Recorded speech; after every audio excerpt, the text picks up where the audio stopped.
Good morning student, Ram Ram, सत श्री अकाल, आदाब। कैसे है भाई सब? ध्यान रख रहे हो ना अपना? कल हमने कोलार्स लॉ किया था। कोलार्स लॉ क्या होता है कि हम इलेक्ट्रोलाइट मोलर कंडक्टिविटी या फिर इक्विवेलेंट कंडक्टिविटी दोनों ही किसके ऊपर निकालते हैं? इनफाइनाइट डाइल्यूशन के ऊपर निकालते हैं, चाहे वो वीक इलेक्ट्रोलाइट हो या फिर स्ट्रॉन्ग इलेक्ट्रोलाइट हो, कौन सा भी हो। ओके, तो उसके बाद जो आज है हमारा टॉपिक वो है इलेक्ट्रोकेमिकल सेल। इलेक्ट्रोकेमिकल सेल, हमारे पास दो तरह के सेल होते हैं भाई। आज इनकी सिर्फ डेफिनेशन बताते हैं कि दो तरह के कौन कौन से होते हैं। एक ये जो इलेक्ट्रोकेमिकल सेल होता है, ये क्या करता है? केमिकल एनर्जी को इलेक्ट्रिकल में कन्वर्ट करता है। ओके, इलेक्ट्रोकेमिकल क्या करता है? केमिकल को इलेक्ट्रिकल के अंदर, और जो इलेक्ट्रोलाइट होते हैं ये क्या करते हैं? इलेक्ट्रिकल को केमिकल के अंदर।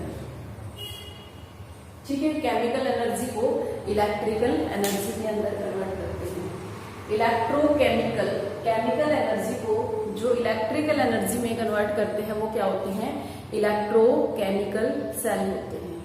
ओके, और ये इलेक्ट्रिकल को मीन्स ये एक दूसरे के अपोजिट होते हैं। ओके, तो हमें जो करना है अभी फिलहाल वो क्या है? Electrochemical cell. इसमें क्या आता है भाई? पूरा ये जो क्वेश्चन है इलेक्ट्रोकेमिकल सेल का, ये एज इट इज सीधा भी आ जाता है कि एक्सप्लेन कंस्ट्रक्शन एंड वर्किंग और reactions of electrochemical cell. Electrochemical cell की कंस्ट्रक्शन, वर्किंग को एक्सप्लेन करो और उसकी रिएक्शंस भी लिखो। ठीक है, तो पहले हम बना लेते हैं इलेक्ट्रोकेमिकल सेल। पहले ये लिख देते हैं इलेक्ट्रोकेमिकल सेल होता क्या है? A device is used to convert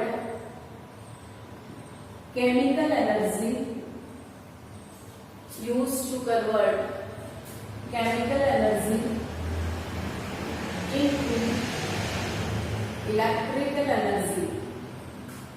ठीक है, जो डिवाइस केमिकल एनर्जी को इलेक्ट्रिकल एनर्जी में कन्वर्ट करता है उसको हम क्या कहते हैं? वो क्या होता है? हमारा इलेक्ट्रोकेमिकल सेल होता है। अब हम इसका डायग्राम बनाते हैं भाई। डायग्राम कैसे बनाएंगे इसका? इसके अंदर क्या होते हैं? दो अलग अलग सेपरेट बीकर होते हैं। इस तरीके से एक ये होगा, दो अलग अलग से हमें बीकर लेने हैं। इसमें उसके बाद यहां पर इलेक्ट्रोड, और ये जो इलेक्ट्रोड है ये हमने यहाँ पर जो ले रखा है ये है ZnSO4, और ये किसका है? जिंक रोड है। ठीक है, ये है जिंक रोड, जिसको हम क्या बोलते हैं? एनोड बोलते हैं। और यहाँ पर भी इस तरीके से ये है हमारी कॉपर रोड,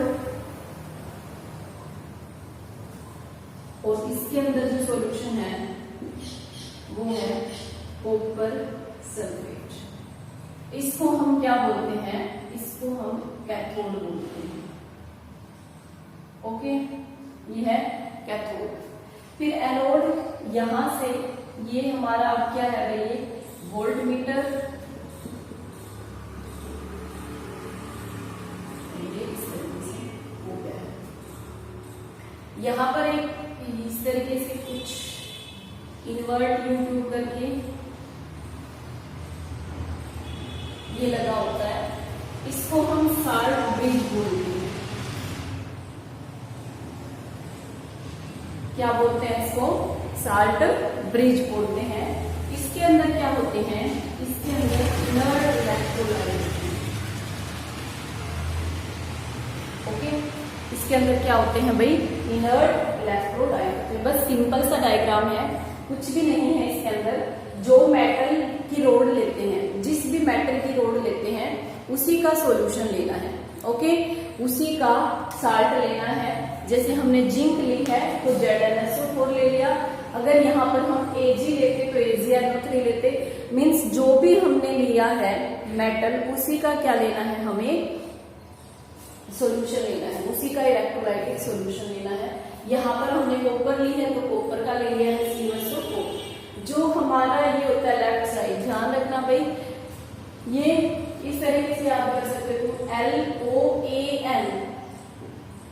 एल का मतलब होता है लेफ्ट, एल का मतलब क्या होता है लेफ्ट, ओ का ऑक्सीडेशन, एंड ए से एनोड और एन से नेगेटिव, ठीक है, इलेक्ट्रोकेमिकल सेल के लिए। और दूसरा RRCP, RRCP, आर का मतलब होता है राइट, एंड इस आर का मतलब है रिडक्शन, और ये है कैथोड, और ये है पॉजिटिव। ओके, ध्यान रखना भाई, लोन से याद रखोगे, लोन में LOAN होता है लोन। अगर लोन भी याद रह जाएगा तो दूसरा याद करने की जरूरत नहीं है, क्योंकि अगर एक याद हो जाएगा कि लेफ्ट साइड जो होता है, यहाँ पर लेफ्ट है, उस राइट साइड दो कंटेनर है, तो जो लेफ्ट साइड होता है वो क्या होता है भाई, एनोड होता है, और उसके ऊपर क्या होती है, ऑक्सीडेशन होती है, और एन का मतलब क्या होता है, नेगेटिव चार्ज। ये कैसा है भाई, नेगेटिवली चार्ज। तो जो यहाँ पर है, अब इसका हम करते हैं, तो डायग्राम किया है हमने, इसमें जो इलेक्ट्रॉन है वो यहाँ से यहाँ फ्लो करते हैं, और जो करंट है वो यहाँ से यहाँ फ्लो करता है। इलेक्ट्रॉन और करंट एक दूसरे के अपोजिट फ्लो करते हैं भाई हमेशा। ओके, इलेक्ट्रॉन और करंट एक दूसरे के क्या होते हैं, अपोजिट डायरेक्शन में फ्लो करते हैं। डायग्राम याद रहेगा। तो इसके अंदर क्या होता है, मैं एक बार यहाँ पर वर्किंग समझा देती हूँ कि ये किस तरीके से वर्क करता है, फिर वो वर्किंग लिखवाती हूँ।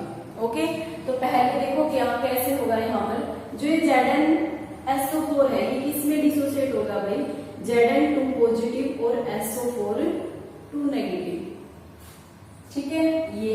और जो ये CuSO4 है, ये किसमें डिसोसिएट होगा, Cu2 positive plus SO4 2 negative के अंदर। ओके, ये सारे अब इलेक्ट्रोलाइट है, तो इलेक्ट्रोलाइट आयंस के अंदर डिसोसिएट होता ही है, तो यहाँ पर ये किसमें डिसोसिएट हो जाएगा, Zn2 पॉजिटिव और SO4 2 नेगेटिव। ओके, अब यहाँ पर देखो भाई, ये है हमारे पास दोनों इलेक्ट्रोलाइट। उसके बाद यहाँ पर क्या होता है, जो ये जिंक है, मेटल है, हमें पता है कि क्या करते हैं, सबसे पहले अब वर्किंग शुरू कर रहे हैं हम। सबसे पहले क्या होता है, जिंक है, ये क्या करती है, इलेक्ट्रॉन को लॉस करती है। अब इसके ऊपर क्या हो रहा है, ऑक्सीडेशन, तो यहाँ पर क्या आएगा, oxidation half reaction.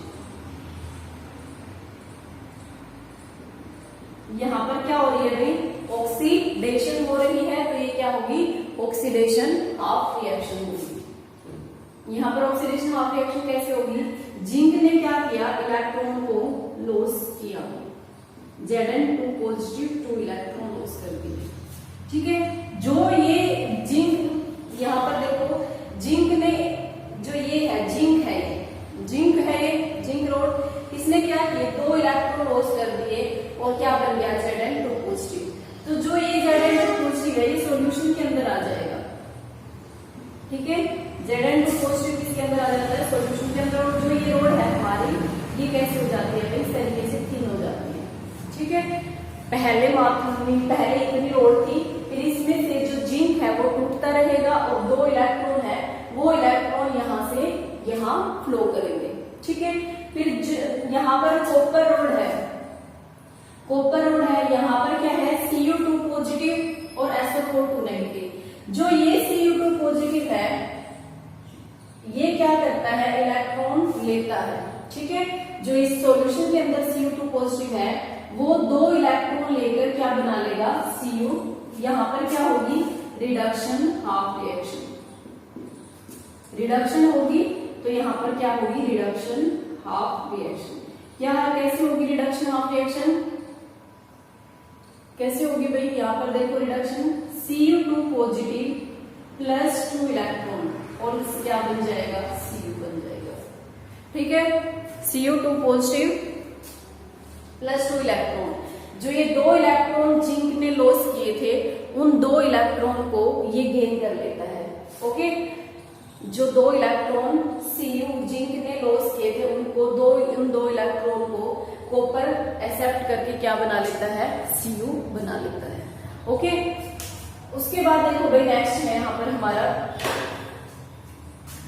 Zn2 positive, ये हो जाती है रिएक्शन हो गई है हमारी। अब यहाँ पर क्या होगा, वर्किंग चल रही है। सबसे पहले मतलब ऑक्सीडेशन और रिडक्शन का पता ही है सभी बच्चों को, ऑक्सीडेशन क्या होता है, रिडक्शन क्या होता है। ऑक्सीडेशन और रिडक्शन की हमने तीन डेफिनेशन की थी, जो तुमने छोटे क्लासेस में ऑक्सीडेशन और रिडक्शन की डेफिनेशन की हुई है। वो क्या होती है भाई ऑक्सीडेशन और रिडक्शन की, वो ये होती है, अब जो सब्सटेंस ऑक्सीजन को गेन करता है और हाइड्रोजन को लॉस करता है वो क्या होता है, ऑक्सीडाइज्ड, मीन्स उसमें ऑक्सीडेशन होती है। जो ऑक्सीजन को लॉस करता है और हाइड्रोजन को गेन करता है वो क्या है, रिडक्शन। ठीक है, loss of oxygen, gain of hydrogen, reduction है। और loss of hydrogen and gain of oxygen क्या है, ऑक्सीडेशन है। दूसरी जो डेफिनेशन की थी हमने वो क्या थी, दूसरी ये थी कि अगर इलेक्ट्रॉन का लॉस होता है, loss of electron is called oxidation. जिसमें इलेक्ट्रॉन लॉस होते हैं वो ऑक्सीडेशन, और जिसमें इलेक्ट्रॉन गेन होते हैं वो क्या होगा, रिडक्शन। ओके, जिसमें इलेक्ट्रॉन गेन होते हैं रिडक्शन, जिसमें इलेक्ट्रॉन लॉस होते हैं वो ऑक्सीडेशन।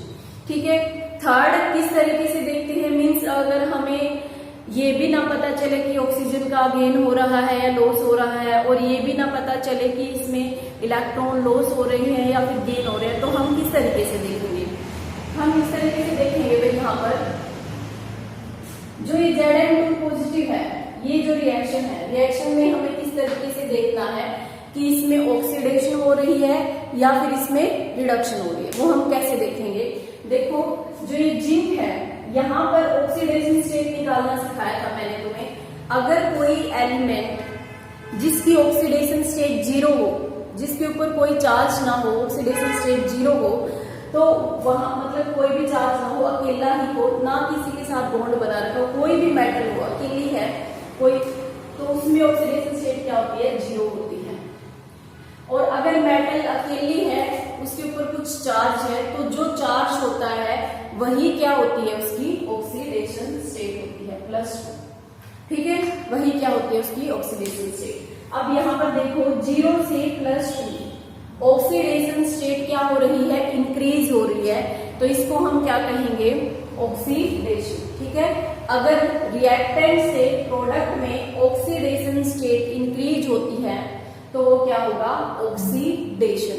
और यहाँ पर देखो, यहाँ पर है +2 और यहाँ पर है 0, तो +2 से 0 ये क्या हो गया भाई, रिडक्शन। ठीक है, +2 से 0 रिड्यूस हो रही है ऑक्सीडेशन स्टेट, कम हो रही है, तो वो क्या होगा, रिडक्शन। अगर ऑक्सीडेशन स्टेट इंक्रीज होती है तो ऑक्सीडेशन, अगर ऑक्सीडेशन स्टेट डिक्रीज होती है तो रिडक्शन। तो इस तरीके से मैंने तीनों टाइप के बता दिए हैं कि किस तरीके से तुम्हें देखना है ऑक्सीडेशन और रिडक्शन, कि किस में ऑक्सीडेशन होती है और किस में रिडक्शन होती है। ओके, उसके बाद नेक्स्ट है भाई, हम यहाँ पर देखो क्या होगा, हमने वर्किंग में किया था, यहाँ पर Zn2 पॉजिटिव, ये इलेक्ट्रॉन हो जाता है यहाँ पर Zn2 पॉजिटिव, इलेक्ट्रॉन गेन टूट जाता है, Zn2 पॉजिटिव +2 इलेक्ट्रॉन, ये 2 इलेक्ट्रॉन यहाँ पर जाके कॉपर उन्हें 2 इलेक्ट्रॉन को गेन कर लेता है, और जो ये C2 पॉजिटिव है ये इलेक्ट्रॉन को गेन कर लेगा, तो ये कैसे हो जाता है, थिक हो जाएगा। ठीक है, क्योंकि Cu2 पॉजिटिव क्या बन रहा है, Cu, और ये क्या है, Cu ही है, तो ये Cu और थिक हो जाता है, मोटा हो जाता है, क्योंकि कॉपर यहाँ पर जमा होता रहता है। ओके, अब यहाँ पर देखो भाई, इस सॉल्यूशन में Zn2 पॉजिटिव +SO4 2 नेगेटिव था, और इस रोड से भी Zn2 पॉजिटिव आ रहा है। ठीक है, यहाँ रोड से भी क्या आ रहा है, Zn2 पॉजिटिव आ रहा है, तो जो ये Zn2 पॉजिटिव है, यहाँ पर इस कंटेनर में Zn2 पॉजिटिव की कंसेंट्रेशन बढ़ जाएगी, इस कंटेनर में Zn2 पॉजिटिव की कंसेंट्रेशन बढ़ जाएगी, है ना। अगर यहाँ पर पॉजिटिव हो गया तो इलेक्ट्रॉन यहाँ से यहाँ जाने की बजाय यहाँ से यहाँ आना शुरू कर देंगे, रिवर्स हो जाएगी प्रोसेस, क्योंकि ये हाईली कैटायन हो जाता है ना। यहाँ पर Zn2 पॉजिटिव अगर आता रहेगा, नेगेटिव कम है, तो क्या हो जाएगा, फिर यही होगा ना, फिर यहाँ पर Zn2 पॉजिटिव, ये जो सॉल्यूशन है हमारा कैटायनिक हो जाएगा, तो इलेक्ट्रॉन लॉस करने की बजाय क्या करेगा, इलेक्ट्रॉन गेन करेगा। उसी तरीके से यहाँ पर है भाई, यहाँ पर जो Cu2 पॉजिटिव है वो तो 2 इलेक्ट्रॉन गेन करके क्या बना रहा है, Cu बना रहा है। तो सॉल्यूशन में क्या बच जाता है, सॉल्यूशन में जो बच जाता है वो क्या है, SO4 2 नेगेटिव है ना। सॉल्यूशन में क्या बच जाता है यहाँ पर, SO4 2 नेगेटिव। तो जो ये SO4 2 नेगेटिव है, अब यहाँ पर ये नेगेटिव हो जाता है, तो ये इलेक्ट्रॉन को गेन करने की बजाय इसमें ये पहले ही नेगेटिवली चार्ज हो जाता है, सॉल्यूशन एनायनिक सॉल्यूशन हो जाता है, तो ये गेन करने की बजाय क्या करेगा, लॉस। मींस ये पूरा जो प्रोसेस है ये कैसा हो जाएगा, उल्टा हो जाएगा। तो इस प्रोसेस को रोकने के लिए हम क्या यूज करते हैं, साल्ट ब्रिज यूज करते हैं। ओके, इस प्रोसेस को रोकने के लिए यहाँ पर तो क्या यूज करते हैं, साल्ट ब्रिज। इसके अंदर क्या होते हैं, इनर्ट, जो साल्ट ब्रिज होता है ये इनवर्ट U की तरह है ये, ठीक है, और उल्टा करके यूज करते हैं तो इसको इनवर्ट U2। इसमें क्या होते हैं भाई, इनर्ट इलेक्ट्रोलाइट होते हैं। इसमें क्या होते हैं, इनर्ट इलेक्ट्रोलाइट होते हैं। इनर्ट इलेक्ट्रोलाइट का मतलब होता है कि जो रिएक्शन ना करे किसी के साथ, ठीक है। तो यहाँ पर इनर्ट इलेक्ट्रोलाइट हम ले लेते हैं K2SO4, ठीक है। इसके अंदर इनर्ट इलेक्ट्रोलाइट KCl ले लो या फिर K2SO4 ले लो। ओके, तो यहाँ पर जो ये K2SO4 है ये कैसे डिसोसिएट होगा भाई, 2K positive plus SO4 2 negative है ना।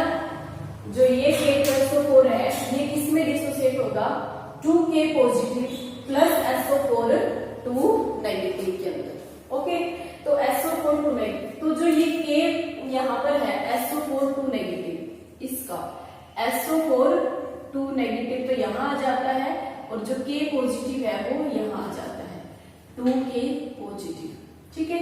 और ये जो SO4 है वो यहाँ पर, और जो जिंक है वो यहाँ पर, ठीक है। तो जो ये एक्स्ट्रा पॉजिटिव चार्ज यहाँ पर क्रिएट हो रहा था और एक्स्ट्रा नेगेटिव चार्ज जो यहाँ क्रिएट हो रहा था वो किसके द्वारा बैलेंस हो जाता है भाई, इस साल्ट ब्रिज के द्वारा बैलेंस हो जाता है। ओके, क्योंकि अब मैं ये जो एज इट इज जो मैंने समझाया है उसको एज इट इज मैं लिखवा रही हूँ, ठीक है। कुछ भी नहीं किया, पहले जिंक था उसने इलेक्ट्रॉन लॉस किए, ऑक्सीडेशन हुआ, ये इलेक्ट्रॉन लॉस करके कॉपर इलेक्ट्रॉन को गेन कर लेता है, रिडक्शन होती है, फिर रिडक्शन होती है तो यहाँ पर एक्स्ट्रा Zn2 पॉजिटिव, यहाँ पर एक्स्ट्रा SO4 2 नेगेटिव। तो उसको रोकने के लिए हम क्या यूज करते हैं, साल्ट ब्रिज यूज करते हैं, जो किसका बना होता है, अगर अगर और जेलेटिन पाउडर, ठीक है। दो से मिलकर बनी हुई है ये अगर अगर और जेलेटिन पाउडर। इसमें क्या होते हैं, इसके अंदर इनर्ट इलेक्ट्रोलाइट होते हैं, और ये क्या काम करता है, फ्लो ऑफ आयंस को बैलेंस करता है, ठीक है, to maintain flow of ions. Ions का जो फ्लो हो रहा था इलेक्ट्रॉन को, उसको ये मेंटेन करता है। ओके भाई, तो अब मैं इसको रद्द करके यहाँ पर वर्किंग लिख लेती हूँ, मैं इस तरीके से होगी, ठीक है। कुछ भी नहीं है, याद रखना, लोन वाला याद रखना है तो, और एक RRCP। लोन का मतलब लेफ्ट ऑक्सीडेशन, एनोड और नेगेटिव चार्ज। अब इसकी वो लिखते हैं वर्किंग,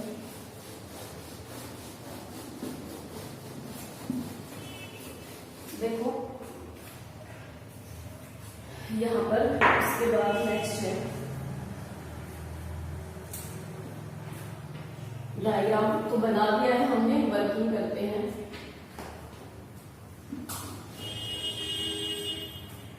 इसको सिर्फ हम लिखना है, working. In this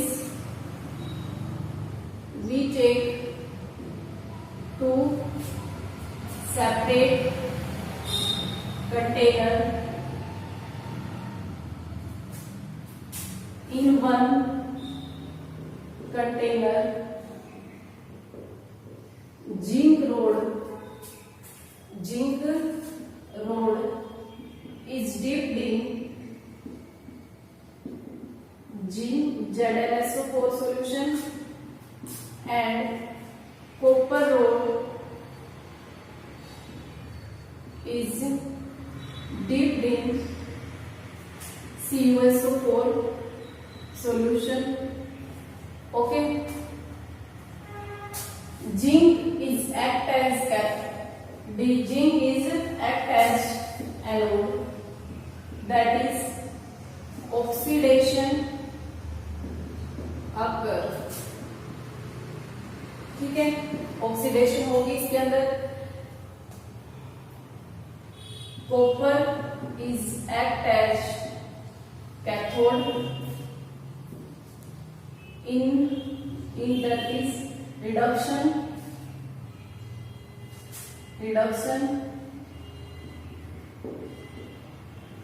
is occur. ठीक है, इसमें क्या होगी, रिडक्शन होगी. उसके बाद है रिडक्शन होगी तो क्या होगा, यहाँ पर किस तरीके से रिएक्शन होगी, जो जिंक है वो क्या कर देगा, यहाँ पर लिख देती हूँ मैं, ऑक्सीडेशन हाफ रिएक्शन. दोबारा से फिर लिख रही हूं मैं, ऑक्सीडेशन हाफ रिएक्शन. ठीक है, लेफ्ट साइड जो है हमारा क्या होता है, Zn से Zn 2 पॉजिटिव प्लस 2 इलेक्ट्रॉन. ठीक है, उसके बाद है यहाँ पर लिख रही हूं मैं सेल रिएक्शन बोल देते हैं इसको. ठीक है, अगर सिर्फ सेल रिएक्शन आती है तो ये लिखना है तुम्हें. ओके, सिर्फ सेल रिएक्शन आती है तो ये लिखना है. उसके बाद है रिडक्शन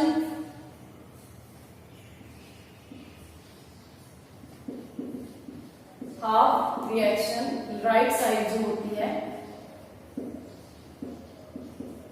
यहाँ पर Cu2 पॉजिटिव प्लस 2 इलेक्ट्रॉन क्या बन जाता है, Cu बन जाता है. ओके, और ओवरऑल रिएक्शन क्या होगी,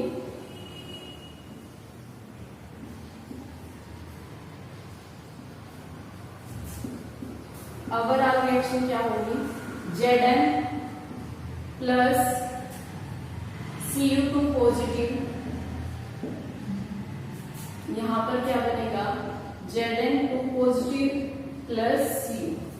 ठीक है, Zn2 पॉजिटिव प्लस Cu.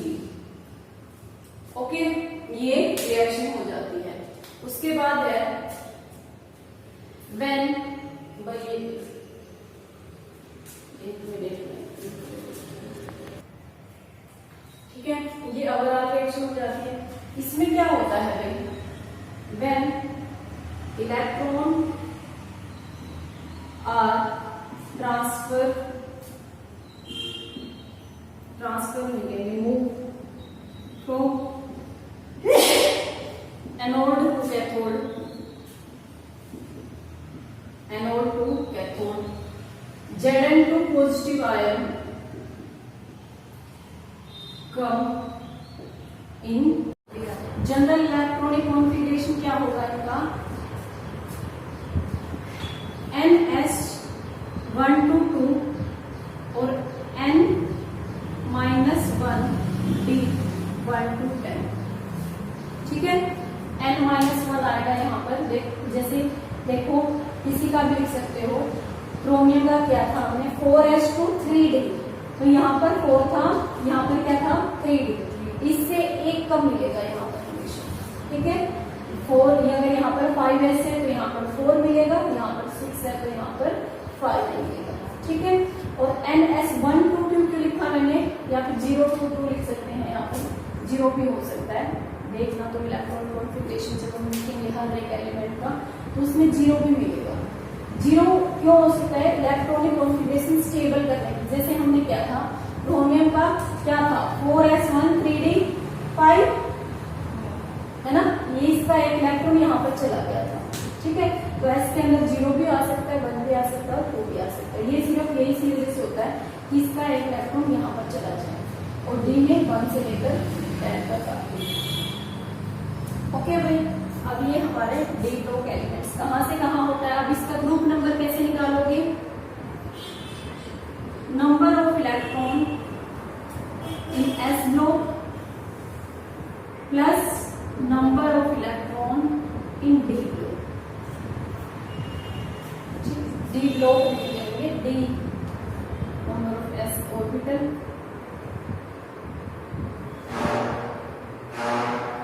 ठीक है, S प्लस D. अब मान लो क्रोमियम का ही किया था हमने 4s1 3D 5, ये आगे आ गए हैं। तो ग्रुप नंबर क्या है इसका, नहीं लिख रहा है यहाँ पर, इसका ग्रुप नंबर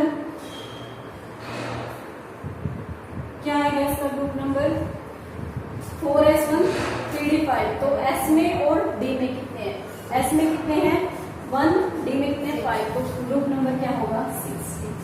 पीरियड नंबर क्या होगा n के इक्वल होगा, ठीक है, पीरियड नंबर n वाला होगा, ये वाला लेना है। अगर सिर्फ d का देख रहे हो तो एक ऐड कर देना उसमें, अगर जैसे 3d आता है, यहाँ पर 3d आया है तो इसमें एक ऐड कर दोगे तो 4। यहाँ पर तो n-1 है ना, ये 4 है, ये 3 है, ये n-1 ही तो होगा, ये 4n हो गया, ये n-1 3 हो गया, ठीक है। तो पीरियड नंबर जो होता है वो क्या होता है n, ठीक है।